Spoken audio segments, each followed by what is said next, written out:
My grandson pulled me aside at the rehearsal dinner and whispered words that would change everything. "Grandpa, you have to stop the wedding. She's marrying him for the wrong reasons."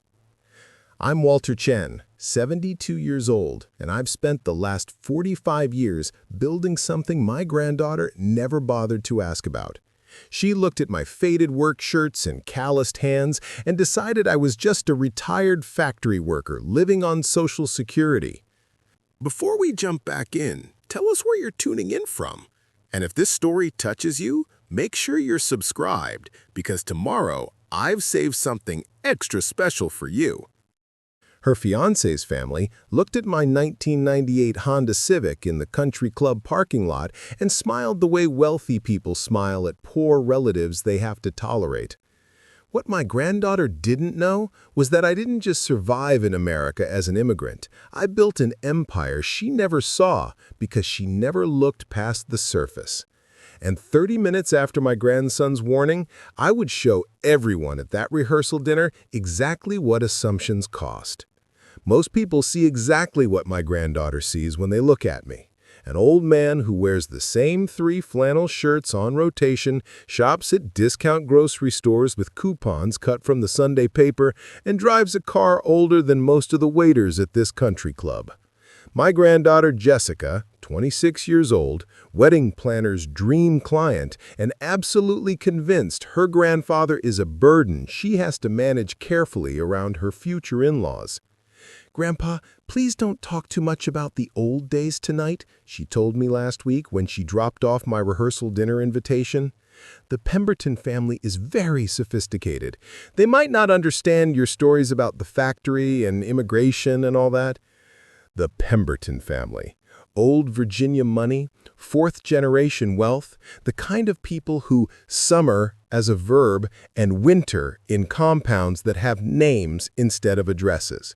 Her fiancé, Jonathan Pemberton IV, drives a car that costs more than most people's houses and wears watches I could probably retire on if I actually needed to retire. The warning sign started 6 months ago when Jessica announced her engagement. She stopped by my small apartment, the 1-bedroom place in a building I've lived in for 30 years, and told me about Jonathan's proposal on a yacht in the Mediterranean. "He's from a very established family, Grandpa. Real estate development, hotel chains, that sort of thing. His parents are being so generous, helping us plan everything." "That's wonderful," I said. "Tell me about him. What does he do?" "He works in the family business, development projects, investment properties." She waved her hand like the details didn't matter.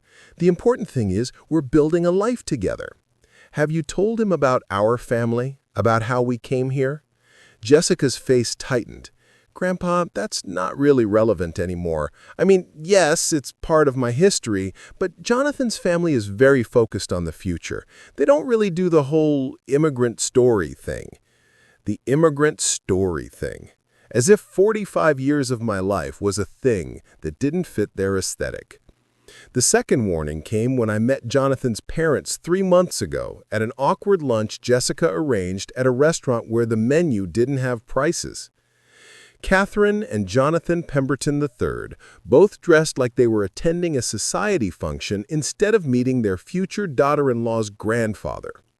"Walter," Catherine said, pronouncing my name like it was foreign. "Jessica tells us you worked in manufacturing. How quaint. What sort of products did your factory make?" "I worked with textiles," I said. "Import and distribution mostly." "Oh, how nice." Jonathan III smiled the way wealthy people smile when they think they understand your simple little life. "Must have been quite an adjustment coming to America, learning the language, adapting to our ways." "It was an adjustment," I agreed. "Well, we're just thrilled Jessica is marrying into a family that can provide her with stability." Catherine patted Jessica's hand. "She's such a bright girl, deserves someone who can give her the life she's always wanted." Jessica beamed at them like they'd just given her a gift. The life she's always wanted, built by someone else's money, requiring nothing from her except the willingness to be grateful. After that lunch, I called my grandson, Jessica's younger brother, Danny. He's 23, recent college graduate, and the only person in my family who still asks me about my life. Danny, I said, tell me honestly, does your sister know anything about how I make my living? He was quiet for a long moment. Grandpa, I don't think Jess has ever asked. She just assumes you're living on retirement savings or something. She thinks you're struggling. Does she know about the business? What business? Danny sounded genuinely confused. Wait, what business? That's what I thought. Come by my apartment this weekend. There are some things you should know. When Danny visited, I showed him the filing cabinets in my spare bedroom, the ones Jessica had never asked about in 30 years of visits. Property deeds, incorporation papers, financial statements, business licenses spanning 4 decades. Grandpa, what is all this? This is Pacific Horizon Textiles. Import, manufacturing, distribution. I started it in 1979 with $2,000 and a shipping container of fabric samples. Danny stared at the documents like they were written in a foreign language. But you always said you worked in a factory. I did work in a factory. My factory. The one I built from nothing. The one that now operates in 6 states with annual revenue of $43 million. His mouth opened and closed. $43 million? I pulled out a leather portfolio and opened it to a list of properties. I also own 17 commercial buildings, including the textile manufacturing facility in Richmond, 3 warehouse complexes in Norfolk, and 4 apartment buildings in various cities. Danny sat down hard on my worn couch. Grandpa, why doesn't anyone know this? Because no one ever asked. Your sister sees an old man in cheap clothes driving an old car and assumes she knows my whole story. Your parents, before they passed, knew bits and pieces, but never the full picture. I've never needed people to know. The business runs itself now with good managers. I come in when needed. Otherwise, I live my life. But you live in this tiny apartment. You clip coupons. You wear the same shirts. Danny, I came to this country with nothing. I built something real through work, not inheritance or luck. I don't need a big house or fancy car to prove I succeeded. The numbers in those files prove it for me. Danny looked at the documents again. Does Jessica know that Pembertons might not be as wealthy as they act? What do you mean? I mean, Jonathan's been asking me for quick investment opportunities. He mentioned his family's been going through some cash flow issues, something about development projects not panning out. I made a note of that. Keep your ears open, Danny. Sometimes people who look the richest are working the hardest to maintain appearances. The rehearsal dinner invitation came 2 weeks later. Jessica delivered it personally, along with a request that made everything clear. Grandpa, I need to ask you something, and please don't be offended. The Pembertons are paying for most of the wedding. It's very expensive, very elegant. Would you be comfortable if we didn't include you in the formal family introductions, just to keep things simple? You can absolutely come to the dinner and the wedding, but maybe just stay toward the back during the receiving line. You want me to hide? Not hide, just be subtle. Catherine mentioned she wants the focus on the couple and the important family members. You understand. I understood perfectly. I was an embarrassment. A poor old immigrant grandfather who didn't fit the image Jessica was trying to project. Of course, I said, whatever makes you comfortable. She hugged me, relieved. Thank you, Grandpa. You're the best. This is going to be the perfect wedding. As she left, I picked up my phone and called my attorney. Margaret, I need you to prepare some documents for me, and I need them ready by Friday.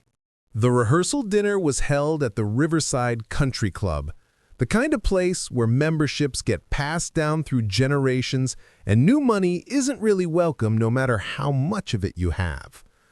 I arrived exactly on time in my Honda Civic, parking between a Mercedes and a Tesla that probably cost a combined $500,000. The valet looked at my car like I'd driven up in a lawnmower, but he took my keys with a polite smile that didn't reach his eyes. Inside, the ballroom was decorated like something from a magazine spread. White roses everywhere, crystal chandeliers, tables set with china that probably cost more per plate than my monthly rent, or at least what people thought was my monthly rent. Preparing and narrating this story took us a lot of time, so if you are enjoying it, subscribe to our channel. It means a lot to us. Now back to the story. Jessica stood near the entrance in a designer dress, greeting guests with Jonathan at her side. When she saw me, her smile faltered for just a second before she recovered. "Grandpa, you made it!" She kissed my cheek quickly. "Remember what we talked about? Just mingle quietly, okay? The Pembertons have a lot of important guests here tonight." "I understand," I said, patting her hand. "I'll stay out of the way." She looked relieved and turned back to greet a couple in matching Rolex watches. I made my way toward the back of the room where a small table had been set up, noticeably separate from the main seating area. My name card was there, along with two other distant relatives Jessica probably wished she didn't have to invite. That's when Danny found me. He was wearing a suit that looked uncomfortable on him, pulling at his collar like it was choking him. He glanced around to make sure no one was watching, then leaned close. "Grandpa, we need to talk. Now." His voice was urgent, almost panicked. "What's wrong?" "Not here." He grabbed my arm and steered me toward a service corridor that led away from the ballroom. Once we were alone, he pulled out his phone. "Grandpa, I've been doing some digging like you asked, about Jonathan's family and their business." "And?" Danny showed me his phone screen. Articles from business journals, public records, court filings. "Grandpa, the Pemberton family is broke. Not just cash flow problems, broke. They filed for bankruptcy protection 8 months ago. 3 of their major development projects failed. They're being sued by investors. Their hotel chain is in foreclosure." I looked at the documents carefully. "How broke?" Negative $32 million broke. They're selling off assets to cover debts. This whole wedding, this country club, all of it is on credit they can't afford. They're hoping to merge with another family's business to stay afloat. "What family?" Danny pulled up another article. This one made my blood run cold. It was from a business newsletter dated 3 weeks ago. Pemberton Development in talks with Pacific Horizon Textiles for potential acquisition and merger. Sources say the deal could save the struggling Pemberton empire. I stared at the screen. "They think they're acquiring my company?" Danny nodded. "Jonathan told Jessica his family has connections in the textile industry. He's been asking her questions about you, about whether you have any business connections, any assets they should know about. Grandpa, I think they looked into your background and found the company name. But they don't know you own it. They think they're going to acquire it, and somehow that's going to save them." "How did they even find out about Pacific Horizon?" "Jessica mentioned it once," Danny said quietly. "She was telling Jonathan about your old factory job, and she mentioned the company name. He must have looked it up, saw it was successful, and assumed it was just some place you used to work. Now his family thinks they can buy it."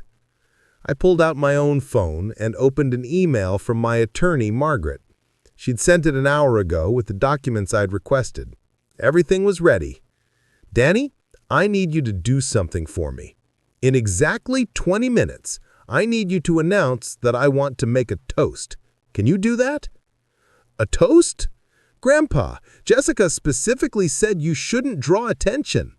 "I know what she said, but it's time everyone understood exactly who I am and what this family is really dealing with. 20 minutes. Make it happen." Danny looked nervous, but nodded. "What are you going to do?" "I'm going to stop a wedding, just like you asked me to." We walked back into the ballroom separately. The cocktail hour was in full swing, with waiters circulating champagne and hors d'oeuvres that probably cost $50 per bite. Catherine Pemberton was holding court near the bar, surrounded by women in jewelry that sparkled under the chandeliers.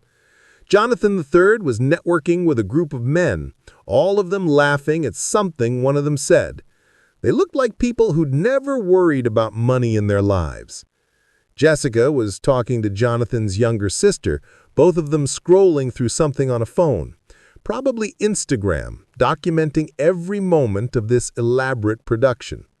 I made my way to my assigned table and sat down, watching the room like I'd been doing for 72 years, watching people, learning what they value, understanding what drives them. Jonathan approached Jessica and pulled her aside. I couldn't hear what they were saying, but I could see his face. He looked stressed, tight around the eyes. She touched his arm reassuringly and said something that made him nod. Then both of them looked toward Catherine, who was still entertaining her group. A waiter came by with champagne. I took a glass, even though I rarely drink. Tonight, I might need it.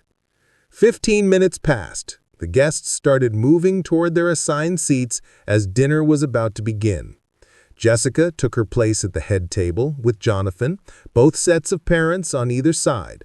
I stayed at my table in the back, the forgotten grandfather in the cheap suit. Catherine stood up and tapped her glass with a knife. The room quieted immediately, everyone turning to face her. She smiled, the kind of smile that came from decades of practice at these sorts of events. Welcome, everyone, to this wonderful celebration. Jonathan and I are so thrilled to welcome Jessica into our family. She's a remarkable young woman, and we know she and our son will build a beautiful life together. Polite applause rippled through the room. Catherine continued talking about family values and tradition and the importance of marrying well. Every word was carefully chosen, every pause perfectly timed. This was a woman who knew how to perform for an audience. "We're so grateful," Catherine said, looking directly at Jessica, "that our families are joining together. Not just in marriage, but in partnership, in building something lasting." That's when Danny stood up. The timing was perfect. Right as Catherine was finishing her remarks, he raised his glass. "Actually, I'd like to add something. My grandfather would like to say a few words. Grandpa, would you like to come up here?" The room went silent. Jessica's face went pale. Catherine looked confused, like someone had interrupted a carefully rehearsed play with an unscripted line. Jonathan III frowned. I stood up slowly, my joints creaking like they always did, walked to the front of the room with my champagne glass, feeling every eye on me. The old man in the worn suit, about to embarrass his granddaughter at the most important event of her life. Jessica stood up quickly. "Grandpa, you don't need to do this. Please, just sit down." "I think I do need to do this," I said gently. "Please sit down, sweetheart. This won't take long." She sat, but she looked like she wanted to disappear.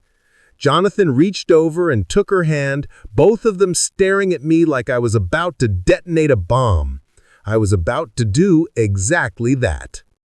I stood at the front of the ballroom holding my champagne glass, looking out at 100 faces that expected nothing from me except maybe an embarrassing story about the old country or a rambling thank you that would make everyone uncomfortable.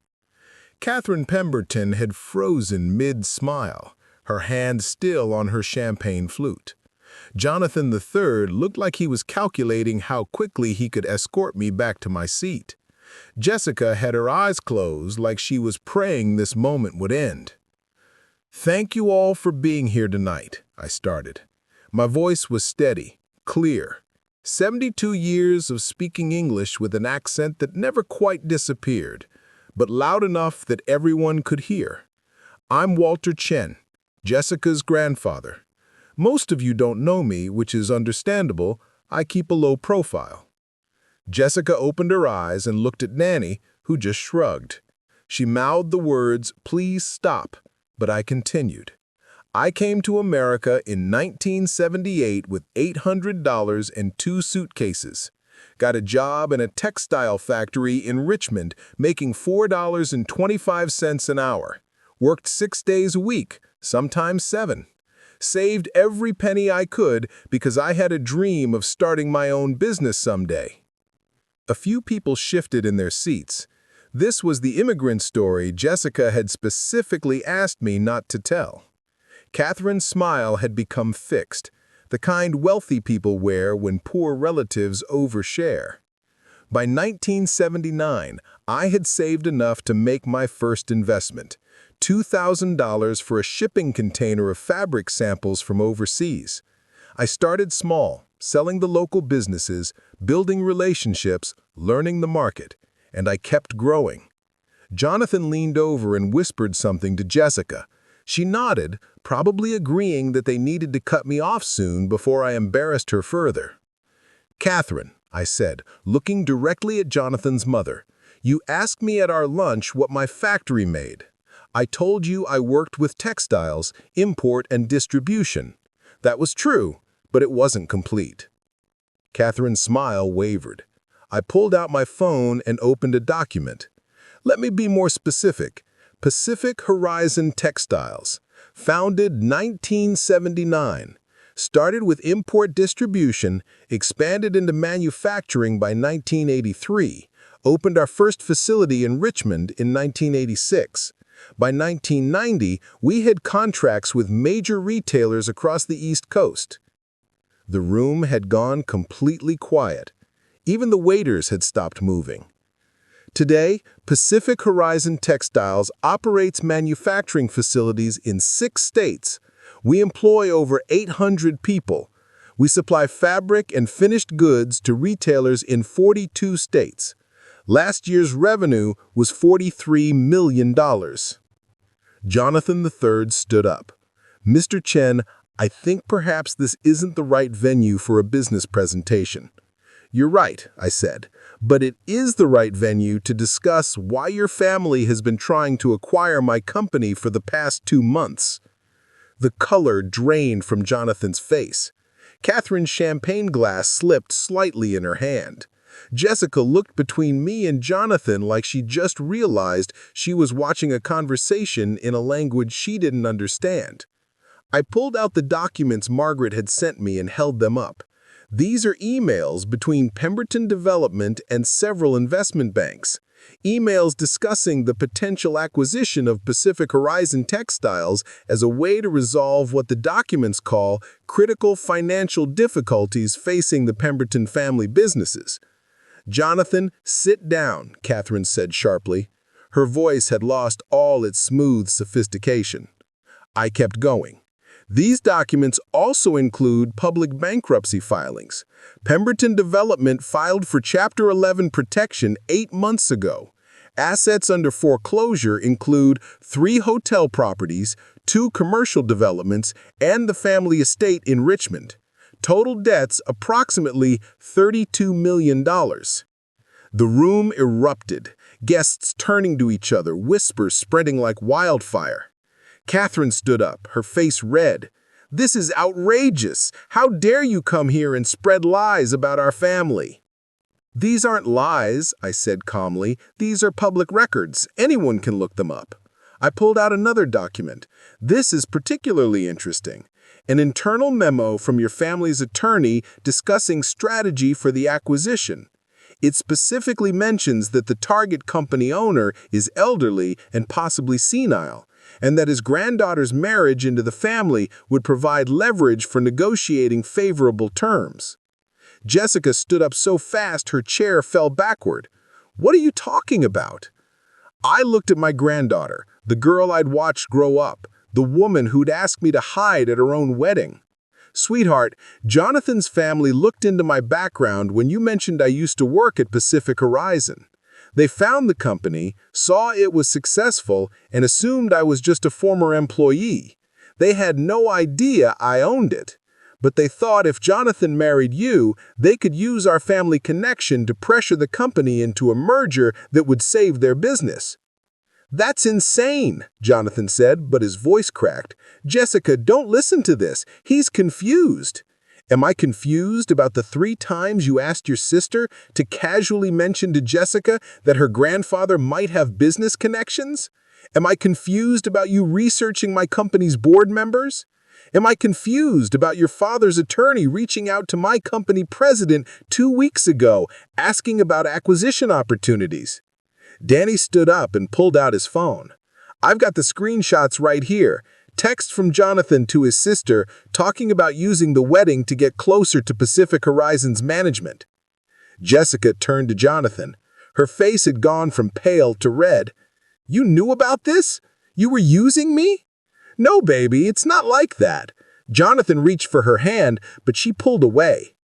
"It was just business. We were going to build something together. Your grandfather's company could have helped both our families." "By lying to me? By pretending you loved me so your family could steal my grandfather's business?" "We weren't stealing anything. It would have been a merger, a partnership. Everyone would have benefited."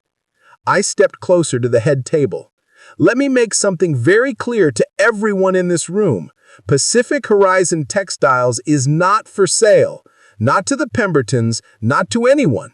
The company will continue to operate as it has for 45 years, independently and profitably." Catherine found her voice again. "Walter, you're making a terrible mistake. Our families could have built something significant together. Jonathan and Jessica love each other. This doesn't have to be about business." "But it is about business. I made it about business when you researched my company, when you discussed leveraging your son's marriage to my granddaughter, when you filed for bankruptcy while throwing a $100,000 wedding to maintain appearances." The number hit the room like a slap.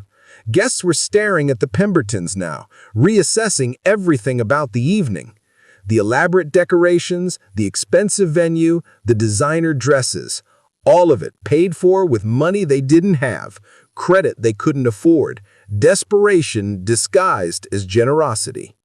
Jessica was crying now, but not the delicate tears of a bride. These were angry, humiliated tears. "You told me your family wanted to help us. You said they were being generous with the wedding because they loved me." "They do love you," Jonathan said weakly. "This doesn't change that." "It changes everything," Jessica said. She pulled off her engagement ring and set it on the table. The diamond caught the light from the chandeliers, sparkling like all the lies that had been told in this room. "I can't marry someone who sees me as a business transaction." "Jessica, please," Jonathan's voice broke. "We can figure this out. My family's situation isn't as bad as he's making it sound." I pulled out one more document. "This is a letter from your family's bank dated yesterday. It's a final notice before foreclosure proceedings begin on your parents' house. They have 30 days to pay $1.7 million or lose the property." Catherine made a sound like she'd been punched. "That's confidential information. How did you get that?" "The same way you got information about my company. Public records and people who talk too much." I looked around the room at all the guests who'd come expecting a celebration. Instead, they got a front row seat to a family's secrets being exposed in real time. "This wedding is over," I said, "not just tonight's dinner, but the whole thing. There will be no marriage between my granddaughter and your son. Not after this." "You can't stop us," Jonathan said. "Jessica and I can make our own decisions." "You're right," I said. "You can. But let me share one more thing that might help Jessica make an informed decision." I turned to my granddaughter. "The apartment you live in, the one you think you're renting for $2,000 a month, I own that building, have for 12 years. Your actual rent is $300. I've been covering the difference so you could live somewhere safe and nice without struggling." "What?" Jessica stared at me. "The car payments you think are so affordable, I co-signed that loan and I've been making 70% of the payments. The credit card you use for emergencies, that's connected to an account I've..." The exodus from the Riverside Country Club happened in stages. First, the curious ones. Guests who'd gotten their entertainment and wanted to leave before things got messier. Then the uncomfortable ones. Family friends of the Pembertons who didn't want to be associated with bankruptcy and deception. Within 20 minutes, the ballroom that had been packed with 100 people was down to maybe 30. The waiters had stopped pretending to work and were clustered near the kitchen doors, watching the drama unfold like it was better than anything on television. Jessica sat at the head table with her face in her hands, shoulders shaking. Danny had moved to sit beside her, one arm around her shoulders. Jonathan stood a few feet away looking lost, like he couldn't decide whether to comfort his now ex-fiancé or defend his family. Catherine and Jonathan III had retreated to a corner with their remaining guests, speaking in urgent whispers that occasionally rose loud enough for everyone to hear fragments. Damage control. Lawyers. This isn't over. I stayed where I was at the front of the room, still holding the documents that had dismantled an entire wedding in less than 30 minutes. My phone buzzed with a text from Margaret, my attorney. She'd been watching remotely somehow, probably through Danny. Well executed. Documents hold up in court if needed. Standing by. An older couple approached me, one of the few guests who hadn't fled. The man extended his hand. "Walter, I'm Dennis Richardson. I run Richardson Manufacturing. We've actually been competitors for about 20 years. I shook his hand. "I know who you are. Your company does good work." "I just wanted to say," Dennis continued, "what you did tonight took courage. A lot of people would have let this play out quietly to avoid embarrassment. You protected your granddaughter and your business. That's admirable." His wife nodded. "And for what it's worth, everyone in our industry knows the Pembertons have been struggling. They've been approaching multiple companies with merger proposals that were essentially bailout requests. You weren't the only target." "How many others?" I asked. "At least 6 that I know of." Dennis glanced toward where the Pembertons were huddled. "They're good at the presentation, the country club image, the old money performance, but underneath it's all debt and desperation. They almost got my granddaughter caught in the middle of it." "Almost," his wife said gently, "but you stopped it. That girl is lucky to have you." They left, and I walked over to where Jessica sat. Danny saw me coming and quietly moved away, giving us space. Jessica looked up, her makeup ruined, her designer dress wrinkled from how she'd been sitting. "Grandpa, I'm so sorry." Her voice was hoarse from crying.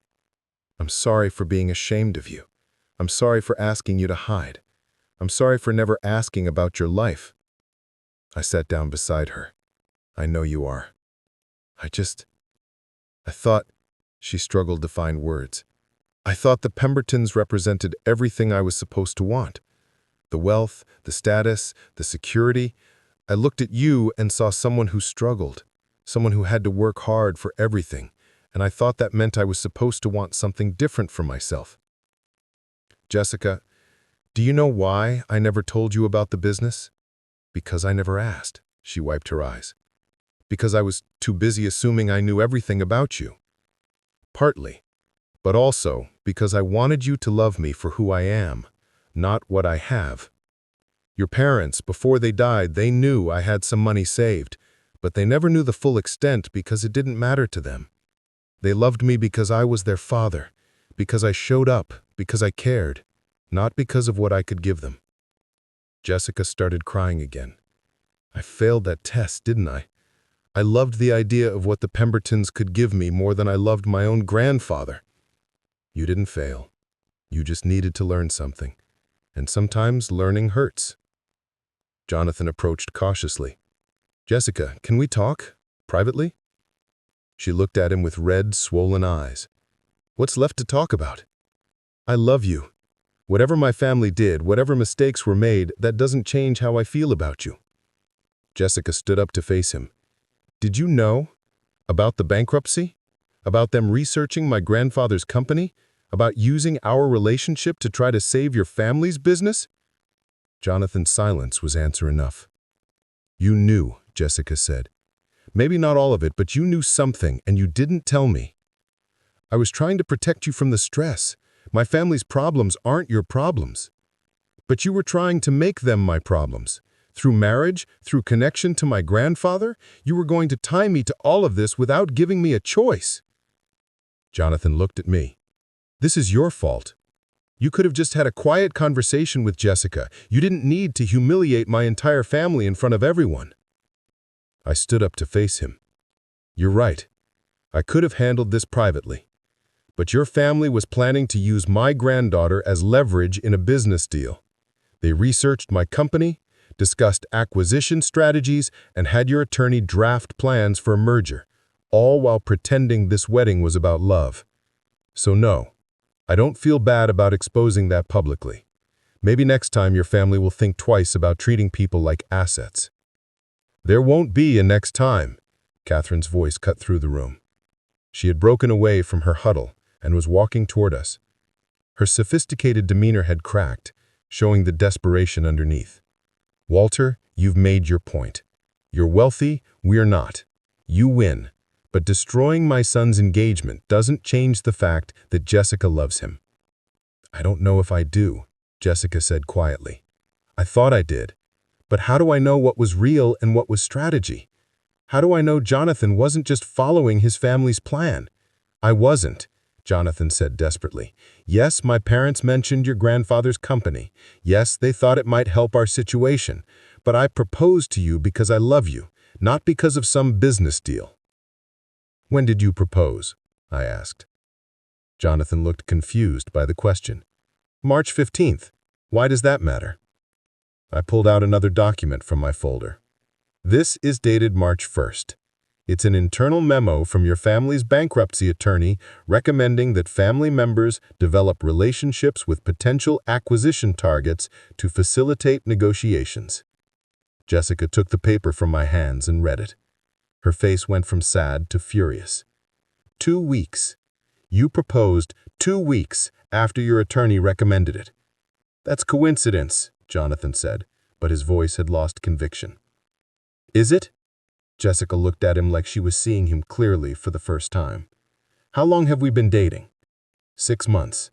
And how many of those months was your family aware they were going bankrupt? All of them. She handed the paper back to me. Our entire relationship has been built on lies. Jessica, please, Jonathan reached for her again, but she stepped back. Don't touch me. Don't call me. Don't show up at my apartment. She paused. Grandpa's apartment, that he's been paying for while I assumed he was barely scraping by. Catherine tried one more time. Jessica, dear, you're upset, and understandably so. But surely we can all sit down tomorrow and discuss this rationally. Our families don't have to be enemies. We're not enemies, I said. We're nothing. You have no connection to my family or my business. Whatever plans you had end tonight. You'll regret this, Jonathan III spoke up from where he'd been watching. You just made powerful enemies, Walter. We still have connections, influence, and circles you'll never access. I've been running a successful business for 45 years without access to your circles. I think I'll manage. The Pembertons left shortly after that, Jonathan trailing behind his parents like a scolded child. A few remaining guests made awkward goodbyes and disappeared. Soon it was just me, Jessica, Danny, and a ballroom full of abandoned champagne glasses and wilting white roses. What happens now? Jessica asked. She sounded exhausted, defeated. Now, I said, we go home. Tomorrow, we figure out the rest. What about the wedding? Everything's been paid for. The venue, the flowers, the photographer for next week. I'll handle the cancellations. You just focus on taking care of yourself. Grandpa, I don't even know where to start. My whole life just fell apart in front of 100 people. It's probably already on social media. Everyone's going to know I almost married someone who was using me. Danny held up his phone. Already 3 different posts about it. Someone filmed part of your speech, Grandpa. It's getting shared pretty widely. Great, Jessica said. I'm going to be famous for all the wrong reasons. Or, I said gently, you're going to be known as someone who was strong enough to walk away when she discovered the truth. That's not nothing. She looked at me with tears starting again. How are you not angry with me, after how I treated you? I am angry. But I also remember being young and thinking I knew everything. I remember making assumptions about people based on what I could see on the surface. The difference is, I learned from those mistakes. Now it's your turn. 4 weeks passed before Jessica came to visit me at my real home. Not the one-bedroom apartment she'd been visiting for years, but the house I'd owned for 2 decades in a quiet neighborhood 30 minutes outside the city. 3 bedrooms, a garden I actually tended myself, A garage workshop where I still did woodworking on weekends. Nothing ostentatious, nothing that screamed wealth, just a comfortable home that suited a man who'd built his fortune through work rather than display. She stood in the doorway, looking uncertain, holding a small box. Danny had given her the address after she'd asked to see me. For the first few weeks after the rehearsal dinner disaster, she'd stayed away, processing everything that had happened. I didn't push. Some lessons need time to settle. "Come in," I said, opening the door wider. She stepped inside and looked around at the modest furnishings, the family photos on the walls, the life I'd been living that she'd never seen. "You've lived here for 20 years?" Her voice was small. 22, actually. Bought it in 2003. Paid cash. Jessica set the box down on my kitchen table. "These are things Jonathan gave me. Jewelry mostly, some other gifts. I thought you should have them. Maybe you can return them or sell them, or I don't know. I just don't want them anymore." I opened the box. Expensive pieces, the kind wealthy people give when they're trying to impress. A tennis bracelet that probably cost $20,000. Earrings, a necklace, a watch. All beautiful, all meaningless. "What do you want me to do with these?" "Whatever you think is right." She sat down at the table. "Grandpa, I got a job." "You did?" "Coffee shop near my apartment." "Your apartment." "The one I'm actually paying $300 a month for now that I know the real cost." She smiled weakly. "Minimum wage plus tips. It's humbling." "How does it feel?" "Honest. For the first time in my life, I'm earning what I'm spending. It's scary and kind of freeing at the same time." I poured us both tea from a pot I'd made before she arrived. "Tell me about the past month." Jessica wrapped her hands around the warm mug. "The wedding venue was surprisingly understanding about the cancellation. Turns out the Pembertons had been late on several payments, so they weren't too sad to see us back out. Most of my friends have been supportive, though some of them sided with Jonathan, said I overreacted, that every family has financial problems." "What do you think?" "I think there's a difference between having financial problems and lying about them while using your son's relationship to solve them." She sipped her tea. "I saw Jonathan once, about 2 weeks ago. He showed up at the coffee shop." "What'd he want?" "To apologize, to explain. He said his family situation wasn't as bad as you made it sound, that they had plans to recover. He said we could still make it work if I was willing to give him another chance." "And what did you say?" "I asked him if he would have proposed to me if his family wasn't bankrupt, if he would have pursued me at all if his parents hadn't been looking for business connections." She looked down at her tea. "He couldn't answer. He tried, but he couldn't give me a straight answer. That told me everything I needed to know. I'm proud of you for asking that question. I learned from watching you at the rehearsal dinner. You asked questions instead of making accusations. You let people reveal themselves." Jessica pulled out her phone and showed me something. "It's a blog post I wrote about the whole experience, about making assumptions, about privilege, about learning humility. It's gotten about 50,000 views so far." I read through it. She'd been honest, painfully so. Talked about being ashamed of me, about valuing appearance over substance, about almost making the biggest mistake of her life. The comments were mixed. Some people sympathized, others were harsh, but most seemed to appreciate her honesty. "This is brave," I said, handing back her phone. "It's terrifying. But Danny said you always taught him that owning your mistakes is the only way to move past them." She looked at me directly. "I have a lot of mistakes to own." "We all do. The question is what we do after we recognize them." Jessica reached into her bag and pulled out a notebook. "I've been keeping track of everything you've paid for over the years, everything I can remember or find records of. Rent, car payments, credit cards, that vacation to Europe I took last year, the designer clothes, the dinners at expensive restaurants. I added it up. She showed me the number. It was substantial, though not as much as the actual total. She'd missed several things, but she'd captured the spirit of it. Grandpa, I can't pay this back. Not for years, maybe decades, but I want to try. I want to set up a payment plan, even if it's just $50 a month to start. I need to know I'm not just taking from you anymore. I looked at my granddaughter. Really looked at her. The designer clothes were gone, replaced by simple jeans and a plain sweater. No professional makeup, no styled hair. She looked younger, more real. Jessica, I don't want you to pay me back. But I owe you. You don't owe me money. You owe me something more valuable. You owe me the promise that you'll never judge someone by their car or their clothes or their job again, that you'll ask questions before making assumptions, that you'll value substance over appearance. Can you promise me that? She nodded, tears starting. I promise. Then we're even.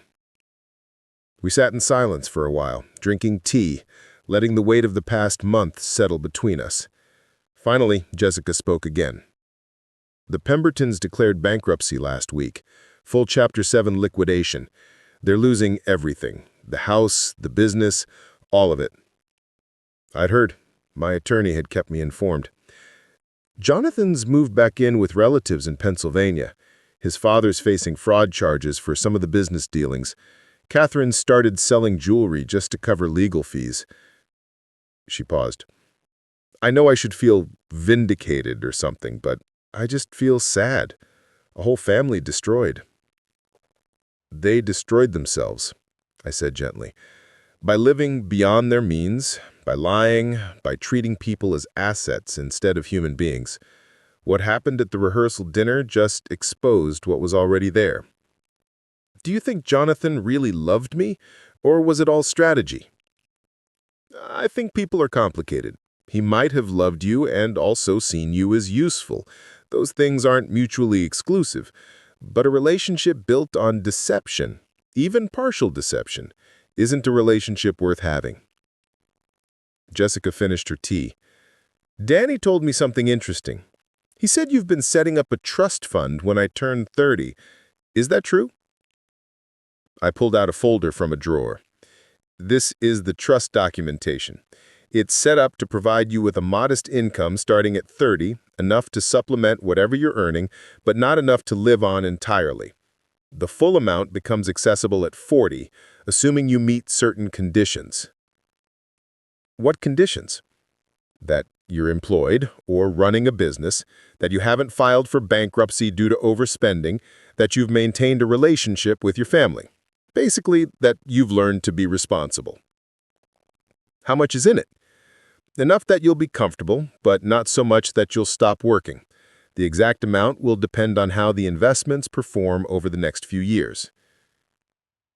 Jessica looked at the documents. Why are you still helping me after everything? Because I'm your granddaughter and I love you. Because I believe people can change. Because I've spent 45 years building wealth not just for myself, but for the family I'll leave behind. But I want that family to be worthy of it. And now, I think you might be. She started crying again, but these were different tears. Relief, gratitude, hope. I stood up and hugged her, this girl I'd watched grow up, make mistakes, and finally start to understand what really mattered. There's one more thing, I said, pulling back. I've been thinking about succession planning for Pacific Horizon. The company's in good shape, but I'm 72. I need to start thinking about the future. Are you sick? Jessica looked panicked. No, I'm fine, but I'm realistic. In the next 10 to 15 years, I'll need to step back. I've been interviewing potential successors, people who understand the business and share my values. That makes sense. But I've also been thinking about creating a training program, bringing in family members who want to learn the business from the ground up, starting in entry-level positions, working their way through different departments, understanding how every piece fits together. Jessica looked at me. Are you offering me a job? I'm offering you an opportunity. Not a job handed to you because you're my granddaughter, but a chance to earn a position if you want it. You'd start in the warehouse, probably, or maybe in customer service. You'd work your way up just like everyone else. It would take years, maybe a decade or more. But if you stuck at it, if you proved yourself, you could eventually have a leadership role. Why would you trust me with that after everything? Because you learned something that most people born into wealth never learn. You learned what it feels like to have. Up next, you've got 2 more standout stories right on your screen. If this one hit the mark, you won't want to pass these up. Just click and check them out. And don't forget to subscribe and turn on the notification bell so you don't miss any upload from us.